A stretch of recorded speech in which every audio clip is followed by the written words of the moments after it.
What's up, everybody? So today I am doing the top 10 biggest baseball card busts of all time. I had a ton of fun putting this video together, just going through comments, looking through, just looking for what I thought were the biggest baseball card busts of all time, and I'm sure that all of you will have your own opinion about it.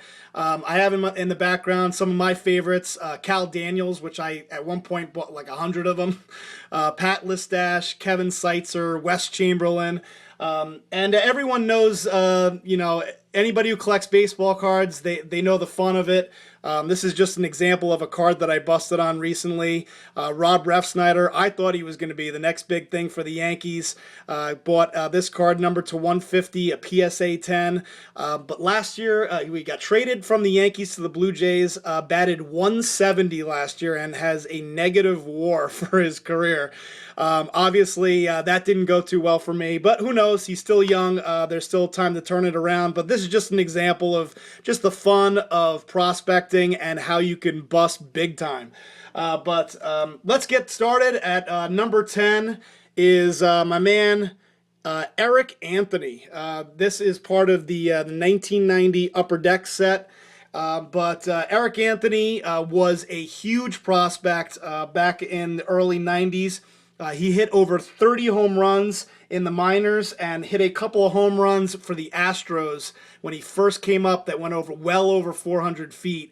So there was a lot of excitement around him, but he never really panned out, was back and forth between the minor leagues and the major leagues over and over, just struck out way too much and really didn't survive in the major leagues. But he was a huge prospect in the early 90s. And then, of course, you got the 1990 Donruss card.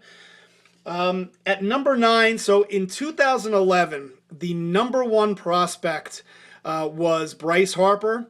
The number 2 prospect was Mike Trout. And then the number 3 prospect was this guy, Jesus Montero. And who knows, I might have a little bit of bias here because as a Yankee fan, in the late 90s, you got Andy Pettitte and Mariano Rivera. Yankee fans were just waiting for that next wave of Yankee prospects to come along, which, by the way, may have finally come along. But in 2011, the Yankees thought they had something, and I did too, and Jesus Montero. Obviously, it didn't pan out. They ended up trading him for Michael Pineda, which ended up being a great trade for the Yankees because Montero turned out to be a pretty huge bust. At number 8, and if you collected baseball cards in the early 90s, you will definitely remember this card, the Ben McDonald card.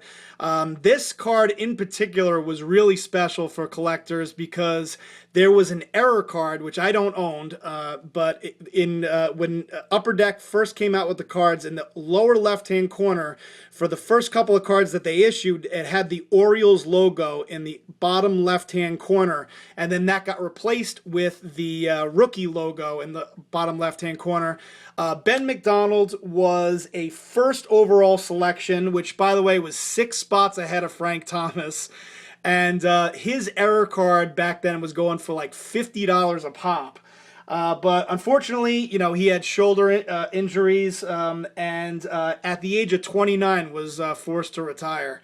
And obviously this card never really amounted to much of anything. At number 7 is this guy, Mark Prior. And while I'm at it, I might as well show you this guy as well, Kerry Wood. I don't have any of Mark Prior's big cards, but man, he had so much potential along with Kerry Wood.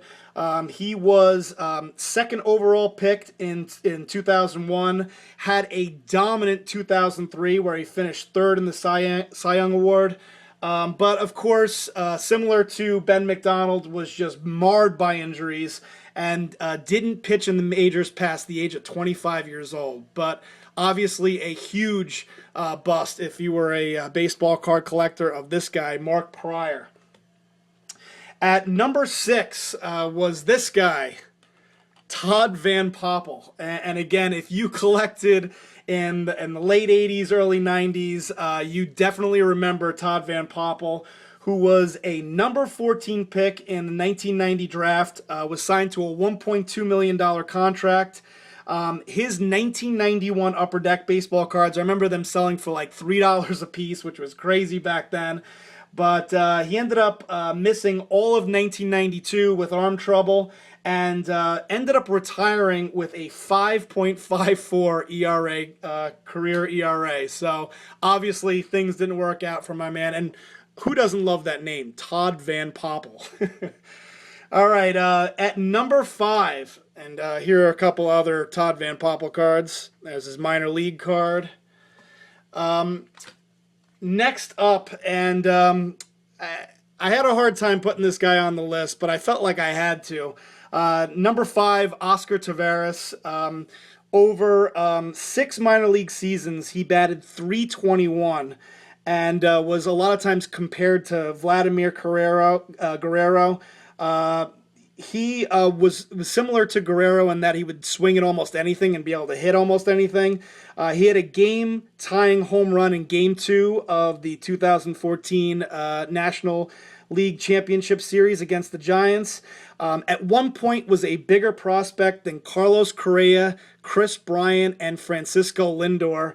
But unfortunately, as many people, obviously if you follow baseball, he ended up dying in a car accident in the Dominican Republic back in 2014.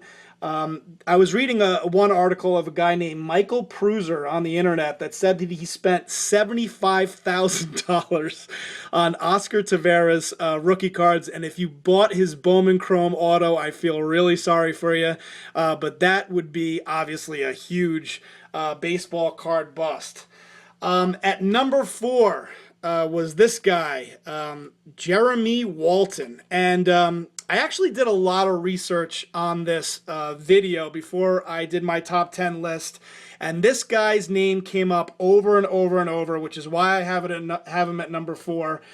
He won Rookie of the Year in 1989, but after that he really didn't do anything. They compared him early in his career to maybe being the next Andre Dawson, but he really just sort of sucked after his rookie year. Really didn't do much.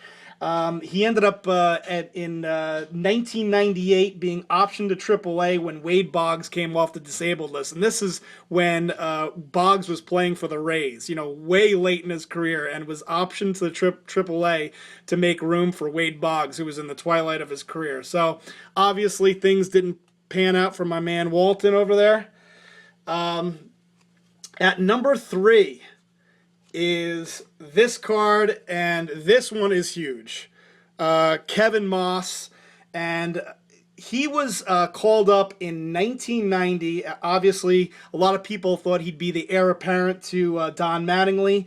He set a record for the fewest at-bats, 72, to hit 10 home runs at one point. And I remember, I don't know if people remember this, they had these girls in left field that if Kevin Maas would hit a home run, they'd all take their top off for some reason. But he just looked like he was going to be the next big thing. He even looks like, Mickey Mantle in a way. But in 1992, he hit 220. He just totally, there was so much hype for Kevin Maas, and obviously he could never live up to those expectations. At number 2, this one probably shouldn't come as much of a surprise. Gregg Jefferies. Now, some of you guys might be watching this thinking, Gregg Jefferies had a pretty decent career, but you have to understand the situation.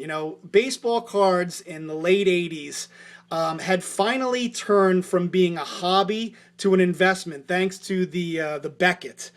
And it was the first time that I can remember that cards were seen as an investment. And you also have to look back at, I used to go to baseball, like a regular baseball card show, where there'd be 750 tables downstairs and then another 500 upstairs. And I remember going to shows and not knowing anything. I didn't know who the heck Gregg Jefferies was, but people had Gregg Jefferies cards proudly displayed in their display cases, like he was going to be the next big thing. These cards were going for, like, this scorecard was going for like $10, $15, which would be like my entire budget if I went to a baseball card show. honestly, it's not really even fair to Gregg Jefferies because for me to call him a huge bust, because he actually was a pretty decent player. But in terms of baseball cards, I mean, this card, you know, if you bought it back then, $10, $15, it's pretty much worthless now. And then on top of that, this particular card, the 88 scorecard, you have to think about that back then it was Topps, Donruss, and Fleer.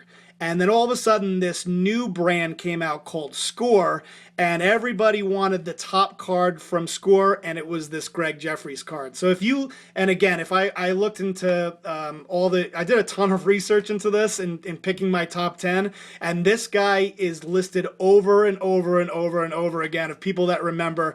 What do you think of his biggest baseball card bust of all time? Gregg Jefferies is mentioned over and over again. Fair or unfair? And then of course you got the Fleer card, the Donruss card. You got the 89 Donruss. I thought this was kind of cool. This is a card with Wally Joyner, by the way, who a lot of people might look back as a big bust. Then George Brett, and then Gregg Jefferies. I just thought that was kind of a cool card. And then, of course, you got the 89 Upper Deck Gregg Jefferies. 89 Topps. And number one, I had to put this card as number one just because it meets all of the criteria. And it is the Brian Taylor card. And you have to look back, you know, obviously what makes this card special is that he was the number one overall pick in 1991, so he has that. He was a Yankee.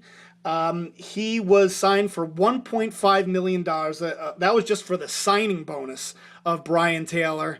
And the other thing is that he never pitched an inning in the major leagues. In December of '93, he was in a bar fight. He was trying to defend his younger brother. And Taylor's agent, Scott Boras, at the time told reporters that his client's shoulder was bruised. But obviously the diagnosis was much more severe and it totally ruined his career. And again, this was at the height of baseball card collecting. And the other fascinating thing about this particular player, Brian Taylor, was that in the 1992 season, 1992 Topps, Brian Taylor, Topps released a set of 792 cards. And in order to sort of generate interest in Topps cards, they started to include these gold cards in every pack. And then what they did is they released 1,200 of these complete gold sets. And what that included was number 793. This card, Brian Taylor. Now you could not get these in packs. This was only available if you bought the complete factory gold set. And this is the 1992 Topps Brian Taylor auto. And you can see here numbered to 793. This was only available in the Topps Gold, Topps Gold sets, and obviously limited edition.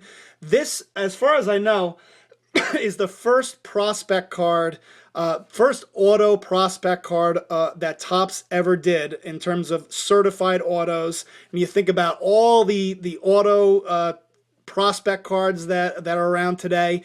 This really started it all, and thought this was a really, really cool part of baseball history. And like I said, they were so limited back then, and you could only get it in the Topps Gold sets.